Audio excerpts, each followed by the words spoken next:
Good morning all, it's Tuesday morning. You can see Ant behind me. It's heading off in the tanker down on the pressure washer bay. If I just make my way that way, you can see Tony is just washing off his windows. He's got another day buckraking, so obviously got to make sure his windows are clear so you can see what he's up to. And then if we look down at the bottom of the yard, we've got everyone ready to go. Andrew just making his way through.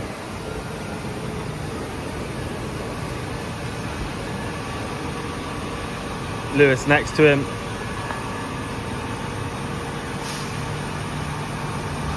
And we've got Flynn and Harry as well. So we've just come up to pick up the sprayer, and someone asked yesterday how the beet was looking. So just having a little walk through this beet field to give you an idea. At the moment, this one the sprayer clipped, but yeah, it's not looking too bad up here. They seem to be growing okay. Yeah, I know that it's not been the best beet year necessarily across the country due to how hot it was and how dry it was, but it's obviously a little bit different down here in terms of how much moisture we've had. So this crop's looking promising anyway. This is definitely one of those years that kind of highlights in farming how everything is so reliant on the weather. For us, we kind of, at the start of this year, we saw weather that's probably more likely further up the country and further east, where it was just a little bit drier than it normally is in the southwest, a little bit warmer, and saw positive yields in terms of our wheat. Whereas I know across the country with the droughts, they really struggled, and we got a lot less rain than normal, but we got rain when we needed it. And now with the beet, I think it's a similar story up there. There's some crops that are really under stress, and we happen to have actually had the rain that elsewhere in the country didn't have.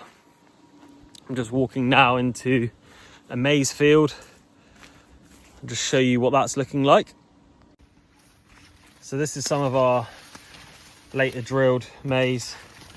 You can see there's a decent cob on that. This will be not harvested for a few weeks. Looking at it, it's still fairly green, which again, where we are in the country, plus how high up we are, the crops do take a bit longer to mature, although we have got an early maturing variety in here. So yeah, there's a little update on beet and the maize that we've got here. We're just gonna grab the sprayer and head on back home.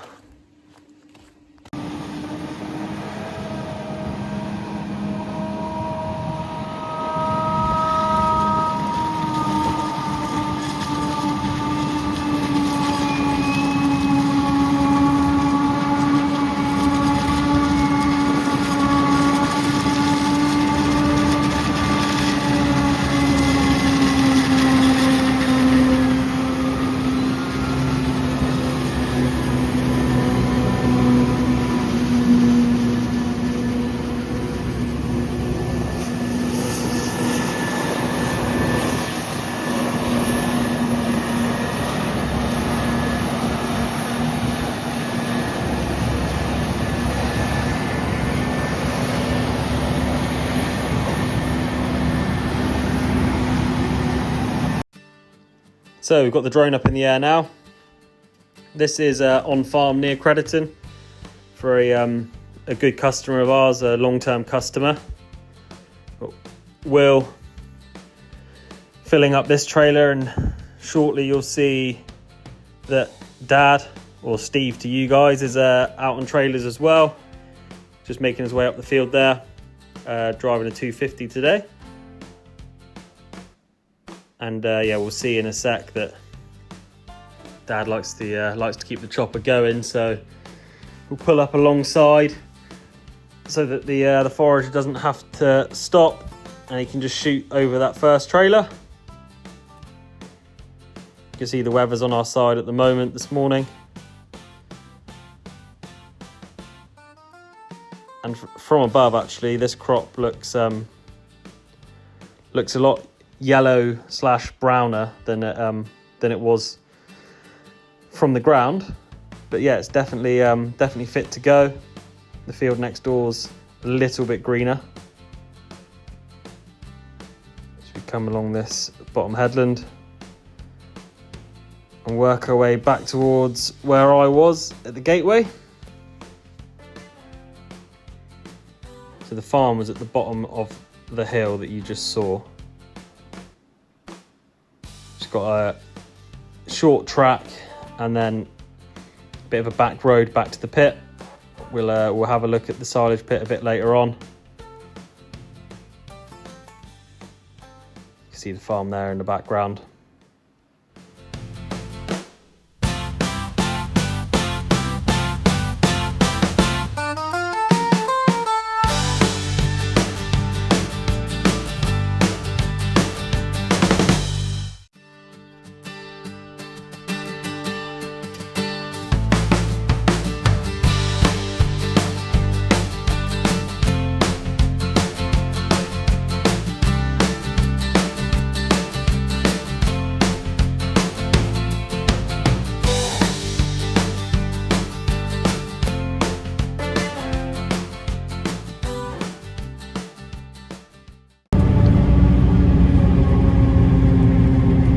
So we're just finishing off now this field that you've just seen get started.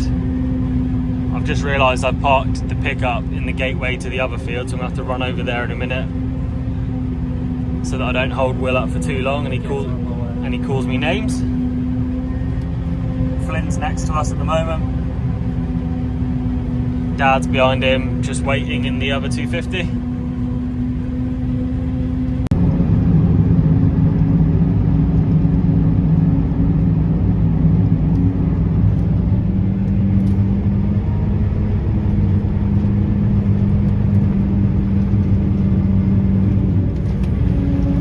We're just opening this field up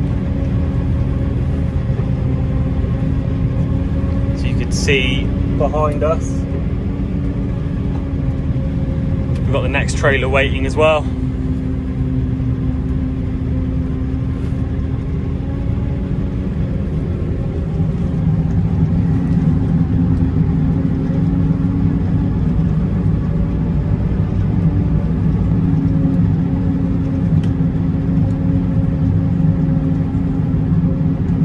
Fire back over the machine and Will can see that on his screen so that he knows where he's going.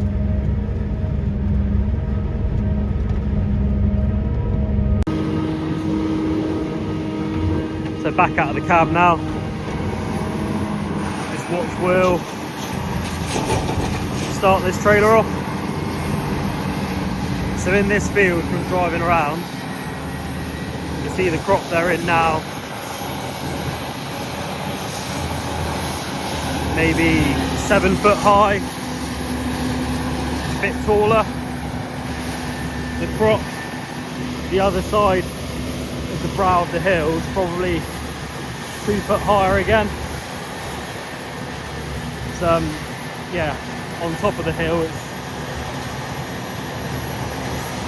looking very good. If I just walk down here and give you an idea.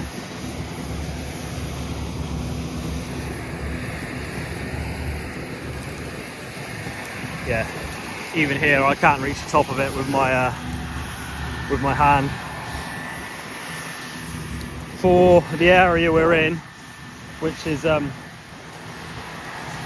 renowned for being quite difficult to keep its moisture, and it's dry, and obviously it's been a dry year, it looks like a very good crop of maize given the conditions and the area for this farmer, because there have been some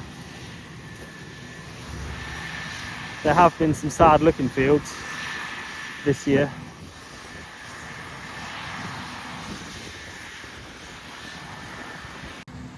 We'll leave Will up here to finish this field off. This is the last field that we're doing today. The farmer's got a little bit of more maize in, but it was drilled a couple of weeks later, back in the spring, and he said it's always been that 2-3 weeks behind the rest of it. It's not fit to harvest yet, so we will be back to do that in a few weeks. Yeah, with harvest being early, it's quite nice that we've got all that time to play with it, in the sense that if you've got the chance to take your crop off and it's fit to go in early to mid-September, it's a bit of a bonus in terms of getting ahead on your next crop and what your plans are for post maize. And if you do have fields that are lagging behind, there's still that chance to harvest them at the time you normally would on any other year. Like I say, we've started this year earlier than we ever have before, on ground that is usually later for that crop to mature. So hopefully it gives us some good time to play with before we get the wheat in the ground. It might give the agronomists a bit of a headache, because Dad's known for getting his drill in the ground early, which obviously leaves the agronomist with a job to keep that crop healthy and growing and standing through the year. But as he says to them, that's their job to worry about, not his. His job's to put it in the ground. Just to keep the fan base happy, we've got a bit of drone footage of one of the 370s next to Will. Got Andrew's just pulled in the field there, which obviously I sped up a little bit, as you would have noticed. Managed to hold the drone a bit steady and let the spout pass over the top of me.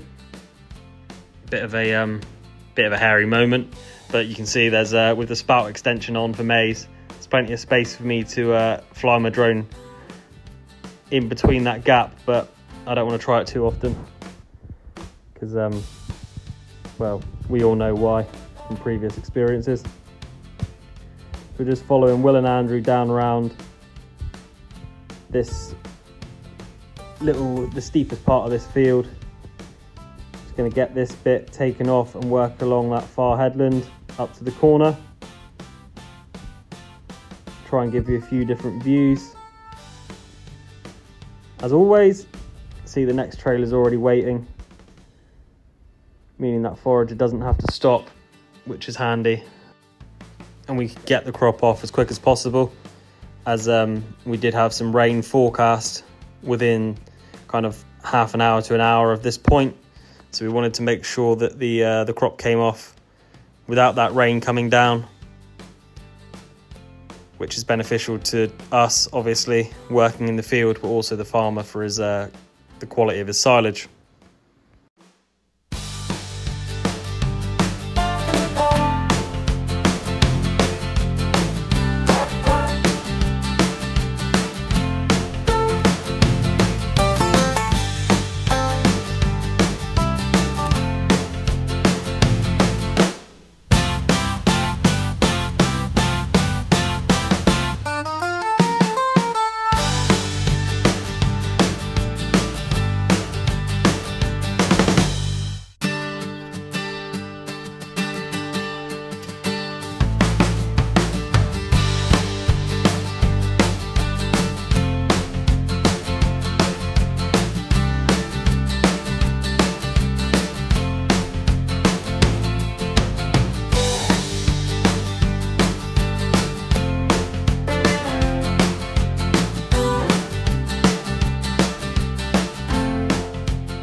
So from here you can see Andrew's trailer's pretty much full at this point. Next tractor and trailer's ready to take on already. So he'll come in straight behind Andrew as Andrew pulls away, and we'll watch them just work along the bottom patch of this maize back towards the gate. We'll watch Andrew head off back towards the farm. So you can see the way Will's cut this field. He's kind of split the field down the middle in terms of as the field starts falling away on the steep, so that the steeper parts of the field he can use empty trailers for, just to avoid any slipping and sliding with full trailers on the edge of some hills. Just as we follow Andrew now going back down the farm track, you can see Will in the background. Next trailer already arrived as well.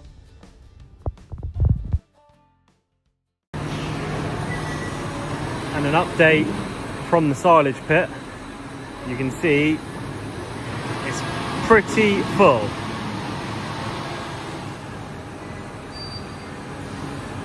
Tony's got a job on to keep that back behind that wall and keep it rolled. This is where we put the grass earlier in the year, this side. Tony's he's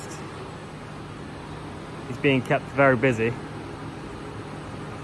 We've got the next load ready to be tipped, and he's got to keep pushing it away.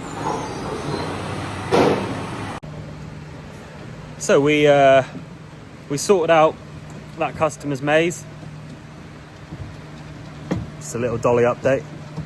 We sorted out that customer's maize, got that sorted before the rain. We did wonder if we were going to get a bit more of our own done. So we got back, or Will got back, and it was reasonably clear, but within 20 minutes the heavens did open as they were forecast to. So that's put a stop to any harvest now for the rest of today at least. So the guys are parking their trailers up. I ended yesterday's video saying the sale was a bit hit and miss, and some things were going and some things weren't, but in the last couple of hours of it, quite a bit did move pretty quickly. It was a bit of a mad rush come the end, and I think the majority of items will go, and the main things that we were looking to move on will be gone. Things that we obviously still had all in good nick that we didn't use anymore, which was the main reason for the sale, do seem to have got a bit of interest, which is good. So that's a positive, and obviously things are still moving on that front of things that didn't quite meet their reserves, etc. People are still kind of in touch about them, so that's positive. Obviously you've seen the video on Friday of what was in the sale, so if there are any questions over whether things did or didn't sell and you are interested, just give us a shout, obviously, because we'll keep hold of the stuff. But obviously you're aware that those items are for sale should you want them, and this weather's kind of put an end to anything else going on today, so we're gonna have to leave it there. But I think tomorrow could potentially be a washout, but the rest of the week we'll be carrying on with our maize, trying to get as much off as possible in good conditions, and I'll bring you all of it. It won't be very long as well until once some of this maize is off, Dad will want to get the focus on the back of his tractor and get some wheat in the ground. Obviously that will require his tractor being back up and running. The brakes have been dispatched from France, but we're not sure how quickly they're going to make it, but I will keep you all posted, and we'll be back in the morning for another video. So thanks for watching today, and see you tomorrow. Cheers.